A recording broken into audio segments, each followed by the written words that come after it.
and the fulfillment of long-awaited dreams. But unless I give you a distorted look at 2010, unless I paint this last year with the picture of a plum life, complete with picturesque scenery and the absence of any impediments, interference, or interruption, I've got to confess today that there were some less than stellar moments for me in 2010. Can I just be honest? Resisting the urge to romanticize this past year and succumbing to the promptings of the Holy Spirit to tell the truth and shame the devil, I want to let you know, church, I'm not afraid to declare that in 2010 I failed. I failed. Yeah. I failed in the area of Christianity, in that I was not always the kind of Christian I was supposed to be. I did not always do the will of God for my life. There were times when I did not exemplify the character of Jesus Christ, choosing rather to live by the dictates of my own heart. And as hard as it might be to believe, I'm not alone today. If I were a gambling man, I might tend to wager that there are a few of you here under the sound of my voice that were not model Christians in 2010. Hello. There were instances when you were prompted by the Spirit to do right, but you capitulated to the urge to do wrong. Am I telling the truth here? There were opportunities when you could have been studying the Word when you squandered it on the television. Am I preaching? Yeah. Occasions to worship that were wasted, yeah? Prospects for the kingdom that were overlooked, ladies and gentlemen. There was ministry work that you could have done this year, but instead you just snuck a little bit deeper under the covers. Am I right?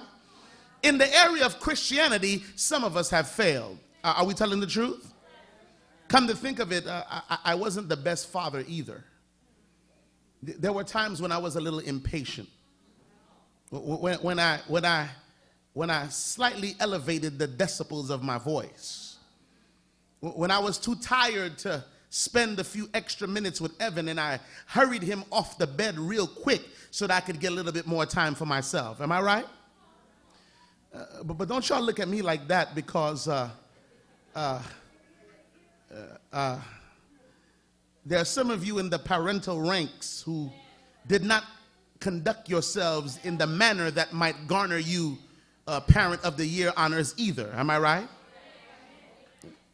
Can I just get a few real folk you're with me, yeah, who can declare that sometimes those kids drove you absolutely nuts and you felt like pulling your hair out?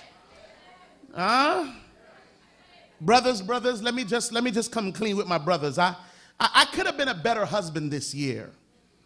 Yeah, I didn't always show my wife the deepest appreciation for the sacrifices that she continues to make on the behalf of our family.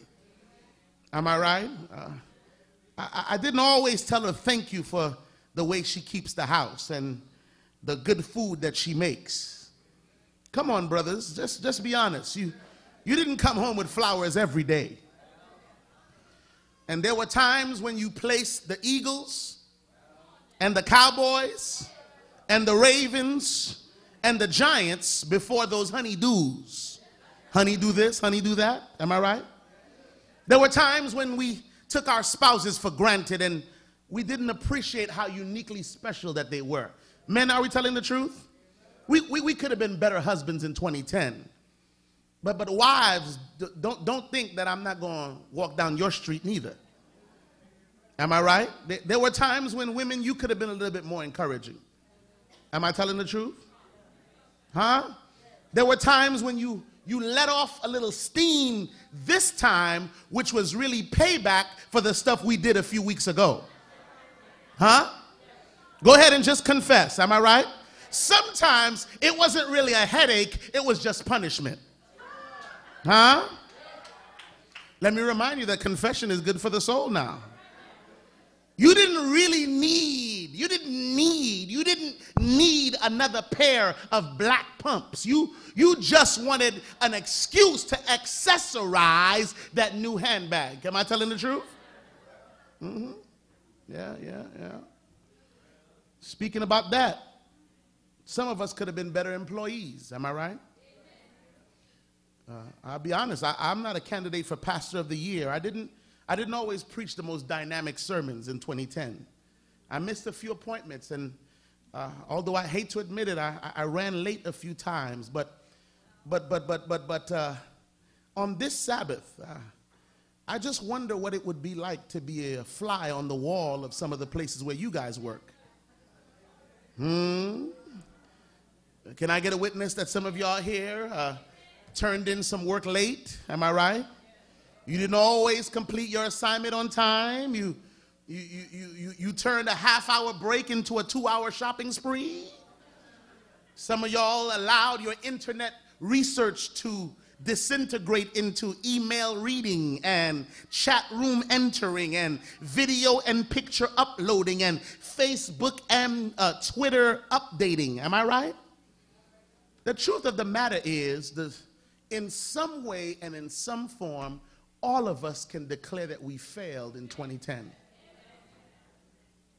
And it's under these auspices that we look at Luke chapter 13. Short story, short parable.